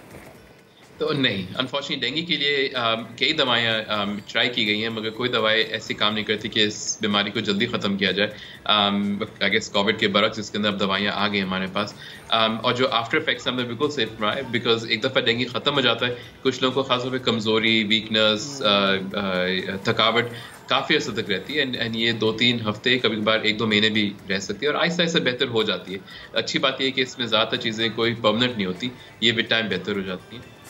तो एज लॉन्ग एज बर वक्त इलाज करा दें इसका। ठीक है। और डॉक्टर साहब एक और चीज़ प्लीज़ ज़रा मुझे समझा दें कि हमें अपनी खुराक में क्योंकि ये ज़्यादा बेहतर डॉक्टर ही बता सकते हैं कि हमें अपना इंटेक कैसा रखना चाहिए कि हम या डेंगू जैसी बीमारी है, ये मलेरिया, क्योंकि आपको पता है कि मौसम आजकल कैसा, बारिश हो रही है, बाहर के खाने पे ज़रा फोकस हम कम कर दें। हम तो इल्तिजा करते हैं, मैं चाहूँगी ज़रा आज आप फिर आवाम से दरख्वास्त कर दें कि बाहर का खाना पीना ज़रा छोड़ दें और घर के खाने पर ध्यान दें। देखिए इम्पॉर्टेंट बात यह है कि जो भी खाएं पिए इट शुड बी बैलेंस, यानी कि आपके खाने पीने में फल, सब्जी, प्रोटीन जैसे गोश्त, अंडा शामिल होना चाहिए। अगर तवाज़ुन से खाएंगे तो फिर आपका जिस्म ठीक रहेगा। जहाँ तक बाहर खाने का ताल्लुक है तो बिल्कुल सही फरमाएं, बाहर खाने में बहुत ज़्यादा नहीं खाना चाहिए क्योंकि बाहर का खाना ऑब्वियसली उसमें अक्सर वो तला हुआ होता है, उसमें बहुत सारी मतलब चीज़ें होती हैं, तो बेहतर है कि घर का जितना खाएं। बाहर का खा सकते हैं ऑब्वियसली, ऐसा मैं ये कह रहा कि बाहर बिल्कुल ना खाएं, रेस्टोरेंट वाले मुझे मार के मारेंगे वरना मगर जब भी बाहर खाएं तो मेक श्योर कि गर्म खाएं। इट शुड बी गरम खाना, और वो चीज़ें ना खाएं जिसके अंदर हो सकता है कच्चा पानी हो, जैसे कि चटनियाँ हो गई, बर्फ़ हो गई, क्योंकि वो ऑब्वियसली फिर डायरिया और हेपेटाइटिस सी वाले मसाइल पैदा कर सकते हैं। ठीक है डॉक्टर साहब हमारे साथ ही मौजूद रहिएगा। हमारे जो कॉरेस्पॉन्डेंट हैं मुदस्सिर नज़ीर, उनसे भी हम बात करते हैं, उनसे भी हम बात करने की कोशिश करेंगे कि क्या जानेंगे फैसल कि सिंध के हवाले से कौन कौन सी ऐसी जो चीज़ें हैं की गई हैं स्पेशली डेंगू को लेकर। अच्छा डॉक्टर फैसल हमारे साथ मौजूद हैं, तो मैं उनकी मौजूदगी का फ़ायदा उठाते हुए ज़रा कोरोना के हवाले से भी बात करना चाह रही हूँ। डॉक्टर साहब मुझे ये बताएं कि हम दोबारा से देख रहे हैं कि कोरोना के केसेस बढ़ते जा रहे हैं और काफ़ी ज़्यादा तेज़ी से बढ़ रहे हैं। आवाम एहतियात तो कर रही है, लेकिन क्या जो डिफरेंट वेरिएंट्स होते हैं, जो अभी मौजूदा वेरिएंट है, ये उसी तरीके से हिट कर रहा है आवाम को जैसे हमने फर्स्ट वेव में देखा, सेकेंड वेव में देखा, थर्ड वेव में देखा, या अभी इसके हिट करने की शिद्दत में कमी आ गई क्योंकि लोग वैक्सीनेट हो गए हैं? तो ये जो वेरिएंट है ना, ये वाला, इसका सबसे बड़ा मसला ये है कि उन लोगों को जिनको पहले कोविड हो चुका है और जो वैक्सीनेट हो चुके हैं उन दोनों को भी इफेक्ट कर रहा है ये वाला वेरिएंट। तो वैक्सीनेशन होने के बावजूद भी कोरोना होने के हैं। अच्छी बात यह कि जिन लोगों ने वैक्सीनेट करा लिया अपने आप को, उनके अंदर शिद्दत में बहुत कमी आ रही है, जिसका मतलब है कि जो पहले और सेकंड और थर्ड वेव के अंदर जो वैक्सीन नहीं थे हमारे पास, उसमें बहुत सारे लोग दाखिल हो रहे थे, एंड उसकी वजह ये थी कि उनके अंदर वैक्सीनेशन थी नहीं उनके पास और कोविड अच्छा खासा हिट कर रहा था। अब चूंकि केसेस हैं तो बहुत ज़्यादा, और आपने बिल्कुल सही फरमाया, मगर हस्पताल पे इतना दबाव नहीं है, और ज़्यादातर लोग वही आ रहे हैं जिनके अंदर वैक्सीनेशन नहीं भी थी या बर वक्त उनका इलाज नहीं हुआ। तो वैक्सीन प्लीज़ करा लें, बूस्टर प्लीज़ करा लें, क्योंकि जिनको पहले वैक्सीन लगी अब वो काम करना उससे कभी छोड़ दिए। सही है, ठीक है। डॉक्टर साहब हमारे रिपोर्टर मुदस्सिर नज़ीर भी हमें ज्वाइन कर चुके हैं, उनसे हम जानेंगे कि सिंध हुकूमत ने क्या इकदाम किए। मुदस्सिर बताएगा ज़रा स्पेशली डेंगू के हवाले से, क्योंकि हम देख रहे हैं कि केसेस बहुत ज़्यादा बढ़ रहे हैं अंदरूनी सिंध में भी, इसके अलावा कराची में भी देखने में आ रहे हैं। तो आपके पास क्या डिटेल्स है, किस तरह मैनेज कर रही है सिंध गवर्नमेंट? बिल्कुल, तकरीबन 139 केसेस कराची में रिपोर्ट हुए हैं और ये बहुत बड़ा फिगर है। और अगर हम पूरे साल की बात की जाए तो 767 केसेस रिपोर्ट हुए हैं डेंगू के। अच्छा। तो बड़े अफसोस की बात है कि वेक्टर बोर्न डिजीज के लिए हुकूमत सिंध फंड्स तो जारी करती है, लेकिन ये फंड्स लगते नहीं हैं। अगर ये फंड्स लगें तो हमें इतनी परेशानी का सामना न करना पड़े। और हुकूमत बहुत टेम्प्रेरी जो है इकदाम करती है, जैसे आइसोलेशन के लिए वार्ड्स जो बनाए जाते हैं वो टेम्प्रेरी हॉस्पिटल में बना दिए जाते हैं पेशेंट्स के लिए। और अगर प्रॉपर स्प्रे हो डेंगू के को मारने के लिए, तो अभी इस मौसम में, मानसून में बहुत कम जो है डेंगू के केसेस सामने आए। अब ये मौसम जो है मानसून का, इसमें काफ़ी ज़्यादा अफजाइश होती है, तो अभी बढ़ रहा है। अगर लार्वा को कंट्रोल कर लिया जाता तो आज मच्छर जो है इतना ना बढ़ता। मच्छर को कंट्रोल करना बहुत ज़्यादा मुश्किल है, तो कोई ख़ास इक़दाम नहीं नज़र आए इसके। तो सब लोग जानते हैं कि जब पहले ये डिजीज़ सामने आती थी डेंगू की, तो बाकायदा एक कैंपेन चलती थी, स्प्रे किया जाता था, लेकिन कुछ सालों से बिल्कुल भी इस पर हुकूमत जो है दिलचस्पी नहीं ले रही। मुदस्सिर, हम देखते हैं कि पंजाब में, लाहौर में बड़ा विजिलेंटली इस पे काम होता है, बाज़ाब्ता गाड़ियाँ जो हैं वो स्प्रे कर रही होती हैं। आपने ऐसा कुछ होता देखा सिंध में, कराची में या दीगर किसी शहर में? बहुत कम देखा गया है कि स्प्रे हो। तमाम जितनी भी मशीनरी पड़ी है स्प्रे करने वाली, शायद वो जंग आलूद हो चुकी है फैसल। और बड़े अफसोस की बात है कि एक भारी बजट दिया जाता है और लेकिन वो बजट नहीं लगाया जाता, और यही वजह है कि इस वक्त जो है सिंध में डेंगू के केसेस ज़्यादा तेज़ी से बढ़ रहे हैं। तो पहले जब नून लीग की हुकूमत थी हम तब देखते थे काफ़ी ज़्यादा एक्टिव था, और इमरान खान की हुकूमत में काफ़ी ज़्यादा केसेस बढ़े, लेकिन अब फिर दोबारा पंजाब में काफ़ी ज़्यादा बेहतरी देखने में आ रही है। और लेकिन यहाँ पर सिंध में तो सूरत हाल हमेशा ख़राब रही है, यहाँ पर बहुत कम देखा गया है कि इसको कंट्रोल करने के लिए कोशिश की गई हो। सही है। अच्छा मुदस्सिर, आप हमारे साथ मौजूद है, डॉक्टर फैसल भी हमें ज्वाइन किए हुए हैं। डॉक्टर साहब, जिस तरह के हालात हमारे रिपोर्टर बता रहे हैं कि कोई इंतज़ाम नहीं है किसी भी तरीके से, ना तो आवाम को बताया जा रहा है, कोई अवेयरनेस प्रोग्राम भी नहीं दिया जा रहा, ना ही गलियों में आके स्प्रे किया जा रहा है, जो कि एक टाइम पे हम देखते भी थे। तो सर, ये कितनी अलार्मिंग सिचुएशन हो सकती है आने वाले वक्त में?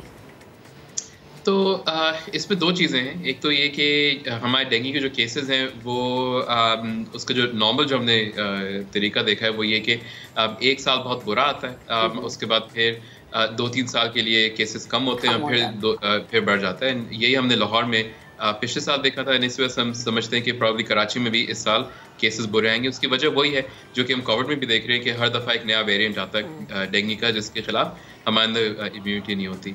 अच्छा डॉक्टर साहब, कता कलामी की माजरत, क्या डेंगू के हवाले से कोई वैक्सीनेशन अभी तक नहीं आई कि जैसे हमने कोविड में देखा कि आपको ज़बरदस्ती वैक्सीनेट भी करवाया जा रहा था, बार बार कहा भी जाता है, डेंगू के हवाले से ऐसा कुछ नहीं है?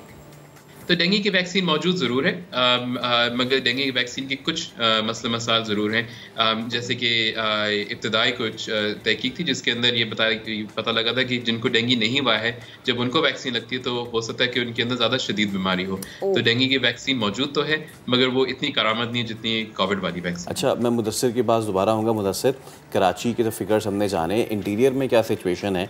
क्या वहाँ भी सिचुएशन इतनी ख़राब है जितनी कराची में? फैसल देखें, अभी जिस तरह से केसेस बढ़ रहे हैं तो इस पर इमरजेंसी नाफिज होनी चाहिए थी, एक्शन लेना चाहिए था हुकूमत सिंध को, और JPMC जैसे बड़े हॉस्पिटल में बाकायदा आइसोलेशन के वार्ड्स बनाए जाने चाहिए थे, लेकिन अभी तक ऐसे कोई इक़दाम सामने नहीं आए। पेशेंट्स बस प्राइवेट हॉस्पिटल का ज़्यादा रुख करते हैं और वहाँ पर भारी फीसें जमा करवाते हैं, और अब ट्रीटमेंट ऐसे हो रहे हैं। लेकिन जैसे पहले देखा जाता था, एक प्रॉपर एक कैंपेन चलती थी, इसकी रोकथाम के लिए लोगों को भी बताया जाता था कैसे इससे बचना है, लेकिन ये चीज़ें अभी नहीं देखने में आ रही, और ना ही हॉस्पिटल्स में, सरकारी हॉस्पिटल में इसके लिए कोई इक़दाम देखे गए। तो हुकूमत बिल्कुल भी इसमें दिलचस्पी नहीं ले रही, तो क्योंकि फंड्स जारी होते हैं, इसलिए सवाल भी बनता है कि जब फंड्स मिलते हैं तो इसके लिए क्यों नहीं इक़दाम किए जाते। सही है, ठीक है। मुदस्सिर, आपका बेहद शुक्रिया, और डॉक्टर साहब आपका भी बेहद शुक्रिया। आप दोनों मौजूद हैं। अभी एक ब्रेक लेते हैं, ब्रेक के बाद दोबारा हाजिर होंगे।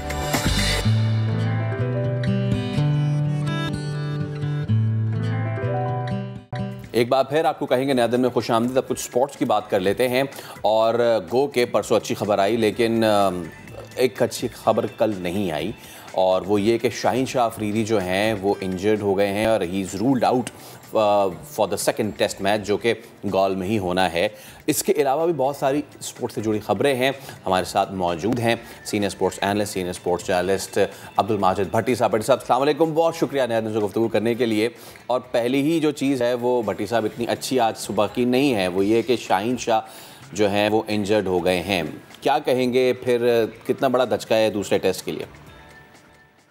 जी वालेकुम अस्सलाम फैसल और महक। देखें, इस गॉल की पिच पे जहां पर पहला टेस्ट मैच हुआ था, इस वक्त तो शाहीन शाह अफरीदी का अनफिट होना मेरा ख्याल में बहुत ज्यादा पाकिस्तान टीम के लिए मैटर नहीं करता, क्योंकि आप देखें कि टोटल अगर सेकंड इनिंग्स देख लें तो 24-25 ओवर्स करवाए फास्ट बॉलर्स ने, तो फास्ट बॉलर्स के लिए तो ये पिच थी भी नहीं। हमने 3 फास्ट बॉलर्स गलत खिलाए थे। लेकिन फैसल, अगर हम थोड़ा पीछे चले जाएं, मैं अपनी बात करूं, मैं भी बहुत सारे शोज में ये बात करता रहा कि शाहीन शाह अफरीदी का वर्कलोड मैनेज करें। टीम मैनेजमेंट कहती रही कि जी जितना ज़्यादा ये खेलेगा उतना ज़्यादा इसमें पुख्तगी आएगी, इसमें रिदम आएगा। लेकिन फाइनली ज़ाहिर इंसान है, अगर एक प्लेयर को आप तीनों फॉर्मेट में हर मैच खिलाएंगे तो उसमें कहीं ना कहीं उसकी बॉडी मुश्किल में आएगी तो सही। तो यही हुआ कि शाहीन शाह अफरीदी अनफिट हो गए। अब देखिए, पाकिस्तान का अब ये नॉन स्टॉप क्रिकेट सीजन है। श्रीलंका के बाद हमने हॉलैंड जाना है, एशिया कप है, 7 मैच खेलने, इंग्लैंड ने पाकिस्तान आना है, फिर T20 वर्ल्ड कप है, बहुत सारे इवेंट्स हैं, फिर इंग्लैंड के खिलाफ टेस्ट सीरीज है, न्यूजीलैंड के खिलाफ होम टेस्ट सीरीज है। तो मेरे ख्याल में हमें अपने प्लेयर्स के वर्कलोड को मैनेज करना होगा।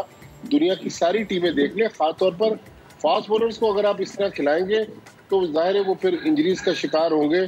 तो मेरे ख्याल में गोल्ड टेस्ट शायद इतना मैटर ना करे, लेकिन आगे जो पाकिस्तान टीम के असाइनमेंट्स हैं, शाहीन शाह अफरीदी पाकिस्तान क्रिकेट का मेन पार्ट है, उनका ना होना पाकिस्तान टीम की फास्ट बॉलिंग पर और पाकिस्तान की बॉलिंग पर यकीनी तौर पर असर डालेगा।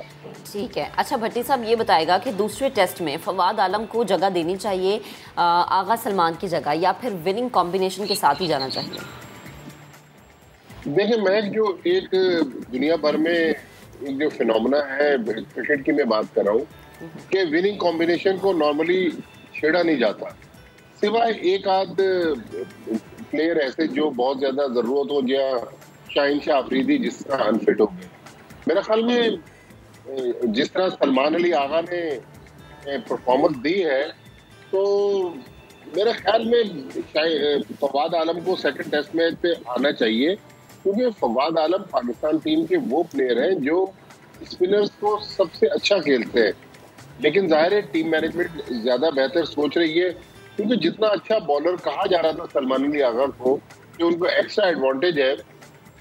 देखिए, अगर हमने 6, 7, 8 ओवर करवाने तो 6, 7, 8 ओवर तो बाबर आजम भी ऑफ स्पिन करवा लेते हैं।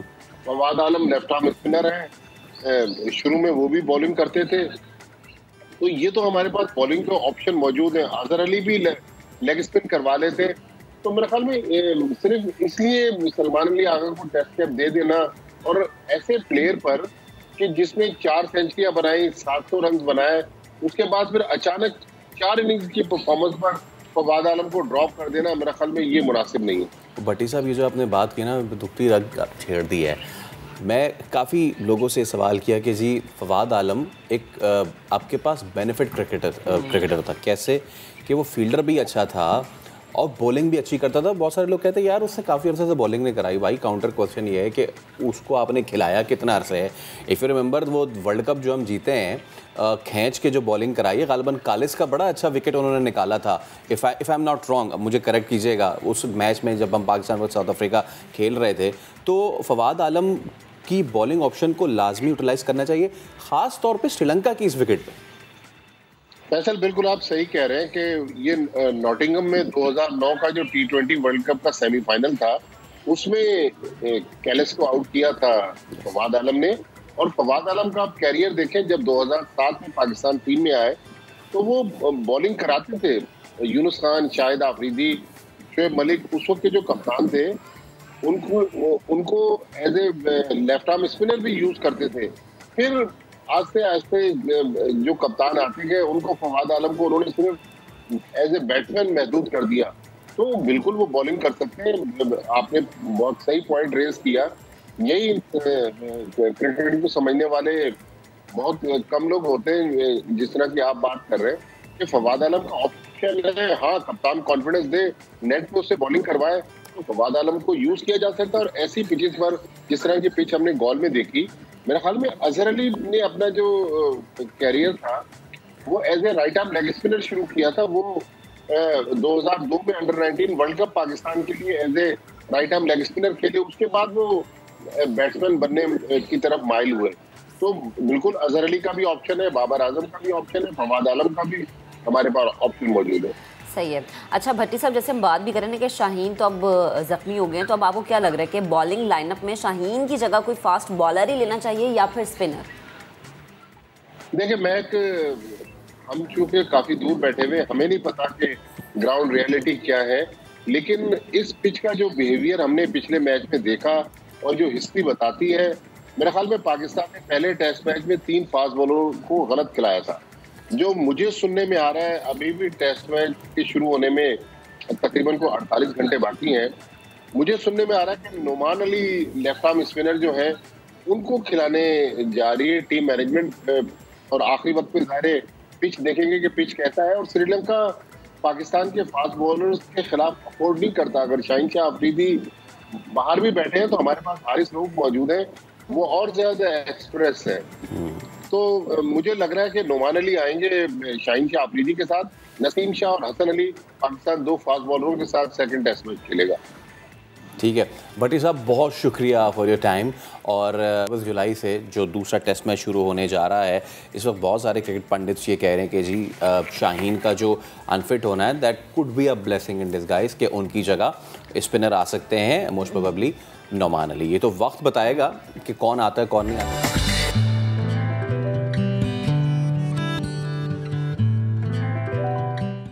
Welcome back. मालदीव्स में 54वीं एशियन बॉडी बिल्डिंग चैंपियनशिप में पाकिस्तानी बॉडी बिल्डर्स छा गए।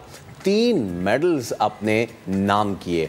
शहजाद कुरैशी ने भारतीय बॉडी बिल्डर को शिकस्त देकर गोल्ड जीता और master class 80 kilogram plus category में मेडल अपने नाम किया। इसके अलावा उमर शहजाद ने junior body building 70 kilogram plus category में सिल्वर मेडल अपने नाम किया। पहले कुछ आपको ज़रा ये जो जीत है ना, इसके कुछ मनाजिर भी दिखाते हैं। कितना प्राउड मोमेंट होता है ये। तो ये प्राउड मोमेंट जो हमारे मुल्क के लिए लाए, 2 शहजादे हमारे साथ मौजूद हैं, शहजाद कुरैशी भाई और उमर शहजाद। आप दोनों को हम वेलकम करते हैं। सबसे पहले आप दोनों को बहुत बहुत बहुत बहुत मुबारक हो। और शहजाद कुरैशी, मैं आपसे आगाज़ करता हूँ, क्या फीलिंग होती है ऐसे में कि जब पूरा स्टेज जो हॉल है वो पाकिस्तान के जो कौमी तराना है उसके एजाज़ में जब खड़ा होता है, कैसी फीलिंग होती है? बस ये फीलिंग तो बस ऐसी थी कि मैं बयान ही नहीं कर सकता, क्योंकि फर्स्ट टाइम मतलब इतना बड़ा ये एजाज़ मिला है कि ना, पीछे कौमी तराना था और बस दिल मतलब हिल गया था पूरा ना, जैसे बस एक अल्लाह की तरफ से ये होता है, मौजूदा ही था कि देखें अल्लाह ने इतनी बड़ी जीत दी, उसके बाद फिर एक इतना बड़ा काम हुआ कि पूरे हॉल के अंदर तराना गूंज रहा था। पूरे सारे जितनी हमारे मतलब सारे इंडिया के प्लेयर्स ज़्यादा थे, हम लोग की काउंटिटी कम है, ताकि क्योंकि हम लोग आए बहुत कम लोग हैं, तकरीबन 6 प्लेयर थे, हम 7 प्लेयर पाकिस्तानी, और हमारे साथ जो बाकी प्लेयर अपना जो भी जो ऑफिशियल है वो हमारे साथ वो भी 4-5 थे तकरीबन। तो अब इतने बड़े क्राउड के अंदर और ये ऐसे कौमी तराना चलता है तो फिर आपको पता है फीलिंग अलग ही होती है पाकिस्तान के लिए तो, और साथ में जब हरी बराबर में इंडिया हो तो फिर आपको पता है वो तो और ज्यादा फीलिंग डबल हो जाती है। फिर वो जज्बा और बढ़ जाता है ना कि भाई बस हराना है और हरा के ही अब सुकून लेना है। तो शहजाद मुझे ये बताएं, कितनी मेहनत लगती है, कितना वक्त लगता है, कितने अरसे में तैयारी होती है?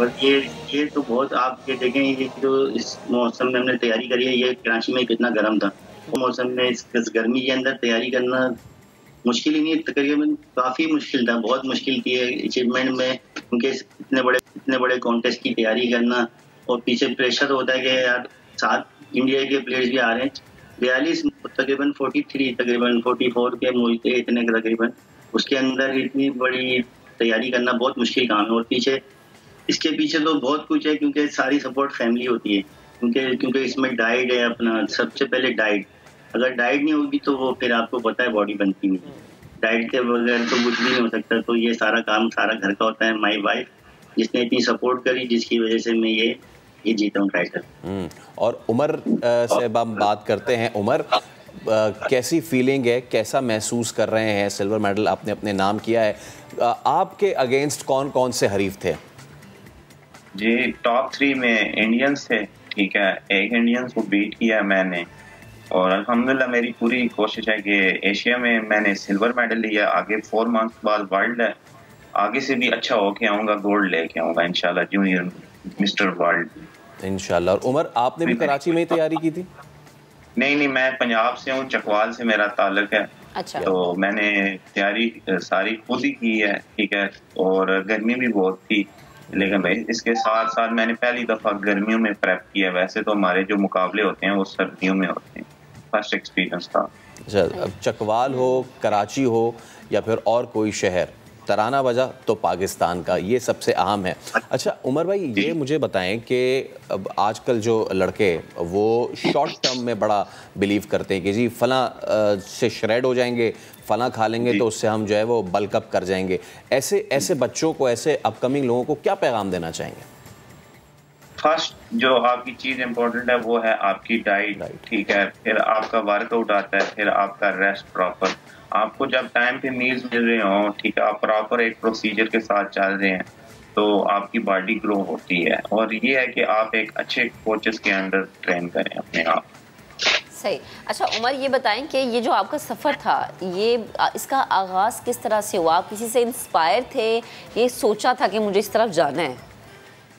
जी मैं बहुत स्किनी था, तो लोग कहते थे कि पतले हो ये वो, तो उस चीज़ को मैंने मोटिवेशन लेकर करता रहा। 2-3 मंथ में मैं ट्रांसफॉर्म हुआ और विद इन 4 मंथ में मैंने मिस्टर जिम का मुकाबला जीत लिया, फिर मिस्टर चकवाल, फिर मिस्टर पंजाब, फिर इसी तरह जूनियर मिस्टर पाकिस्तान, फिर करते करते वर्ल्ड में भी सेकंड आया था और अभी फिर एशिया में। और इंशाल्लाह इस दफ़ा पूरी कोशिश है जो थाईलैंड में होना है जूनियर मिस्टर एशिया, तो इंशाल्लाह मेरी पूरी कोशिश है कि मैं जूनियर मिस्टर वर्ल्ड का टाइटल लेके, अभी मेरे पास 4 मंथ्स है, मैं तैयारी करूंगा इंशाल्लाह। और शहजाद भाई, मैं आपसे, शहजाद कुरैशी भाई, मैं आपसे ये सवाल करना चाहूँगा कि आपने खुद कहा आप वहाँ गए, आपका स्टाफ भी कम था as compare to the other countries.